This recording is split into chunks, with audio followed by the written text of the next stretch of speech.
All right, Rob Pincus here. I am at the headquarters of SAS Defense. Lawrence, tell us what SAS Defense does. We are an OEM manufacturer of custom AR-15s. Now, I was lucky enough to get a short-barreled version for an AR-15 pistol that you're going to see a lot on the training tour this year in our carbine classes, because we're playing around with the idea of using the pistol and how the pistol can give us some of the advantages of the short-barreled rifle without actually having to go through all the hoops of the SBR situation. But aside from that, you make full-size rifles. People are going to see that later this spring. Talk to us about exactly what you're doing here today that's different from what some other people are doing in the AR world.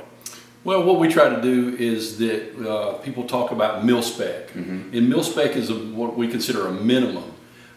We try to get tolerances closer so you get a really tight-fitting weapon, so you kind of get away from that battle rattle that you feel in some of the mass-produced ARs. Okay, but not so tight that the gun's not going to function. No, you still have to be able to take your pins out so you can clear a malfunction or just clean the gun in general. Now, what we have over here, you may not be able to see it because it's a little dark, is some stripped lowers. These are the first shipments of lowers in the white, as they say. Let's wander down here because these are actually the first ones that you've put together, and these are cool. This is number 001 of the SAS Defense lowers. Very, very cool. Obviously, this one isn't quite finished, isn't quite ready to be shipped out. You probably won't ship that one out. No, number one's going to stick with me. Very cool. This is number 14. Tell me what you've done with this gun, what's set up here. Of course, these guns are all clear, and we're going to go ahead and hand that over, and I'll let you go ahead. Thank you very much.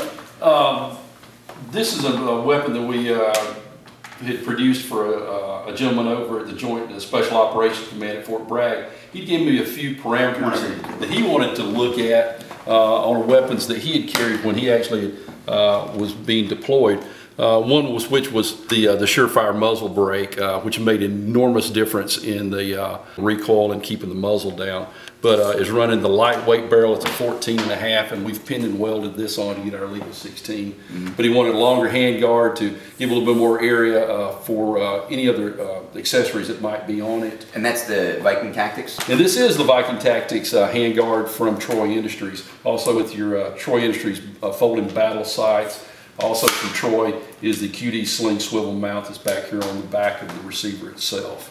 Now, we talked about lightweight barrels a few minutes ago. I'm a big fan. Of course, you know, my guns that I'm running, my Daniel Defense guns right now are with the lightweight barrel. A lot of people are starting to push back towards the lightweight. It was cool to have the heavy barrel. The heavy barrel, of course, serves a purpose in a fully automatic gun. It's going to be used long term, and maybe with some heavy barrel issues with harmonics and precision. But for a defense rifle, a patrol rifle, for a close CQB rifle, for a home defense rifle, what do you see as the advantages to going with lightweight? One of the big things is moving target to target. Momentum, it's tough to get momentum started, and it's also hard to get momentum stopped. So if you're transitioning from left to right, up to down, you have that mass and moving. So if you've got a lighter platform, you can make that transitions and that movement a lot easier. Plus, it's moving the center of gravity back further here, so your body's supporting the weapon, not your arms. So you're not as fatigued. You're going to make a better shot with less fatigue on your front of your arms. That makes a lot of sense. So for someone who's going to be carrying the rifle around a lot, not necessarily shooting it, and then again, when you start shooting it, even for the competition guys that of course be on a choreographed stage where they are moving that gun from known point to known point, that lightweight barrel is nice.